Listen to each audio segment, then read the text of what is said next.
Good morning. You're looking good today. This is Frank in the Brazil Times newsroom. You might notice spring must be here because I don't have a sweater on today. Love sweaters, but thought maybe I'd get by without it today. Well, here's what's new. I want to point this out first of all. It's our day for the senior selections. And this is our senior magazine that comes out once a month, has all kinds of great information in it for you. For example, the cover story today is talking about the villas of Hollybrook. Hey, Lori Ann Brown's here. Hey, Lori, good to see you today.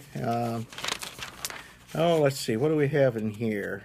Well, we've got a story from Lisa Kurt at Cloverleaf, and it's a spotlight on Miss Ruby Crabb, who's 92 years old, and she remembers her first and only job being at Fred's Fruit Market here in Brazil. And she talks about her memories of haystack chocolate that they had there at the store. And then we have, we have a story about prescription drug costs on the rise. And they say that that's just like the television ads that are promoting them. I often wondered, how much do you think they spend on those TV ads? I mean, wow. A lot of money spent to get you to tell your doctor what you need. For long, we won't need a doctor. We just buy off the TV. Hey, Ann Bradshaw's here. Glad to see you, Ann.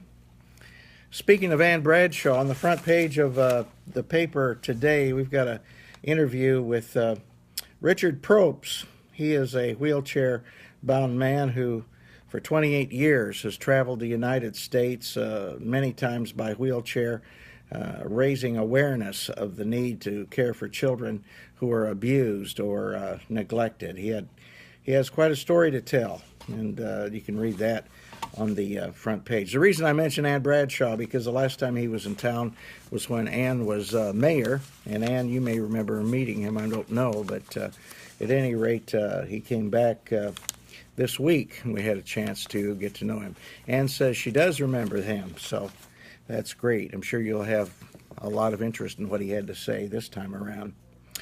Oh, we've got a story in here about Hoosiers and living wills, and story about Alzheimer's disease. What do you know about Alzheimer's if your loved one is diagnosed with the disease? And that's something that is heartbreaking for so many families, but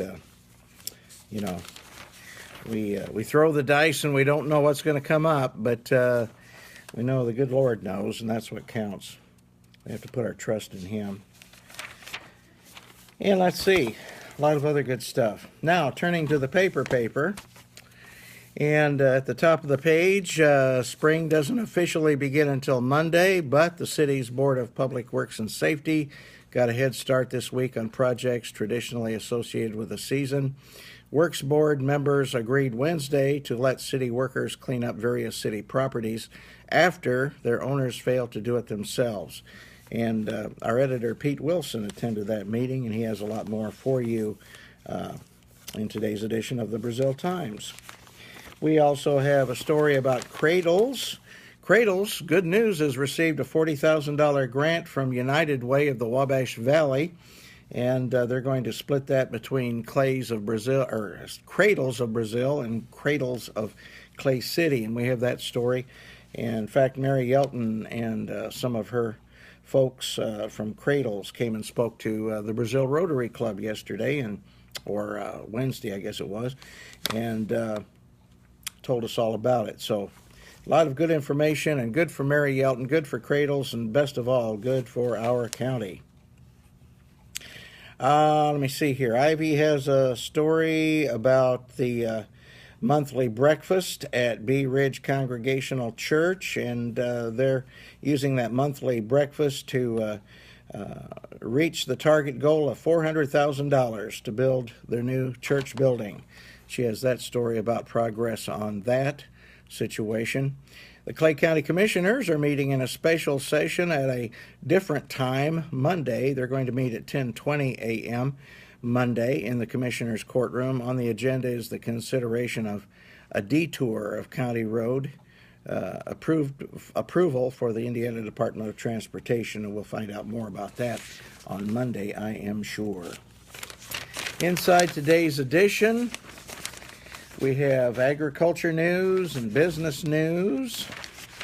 And let's see, in sports, our sports editor Kerry Fox reports Northview Netters return 3 from WIC champion squad.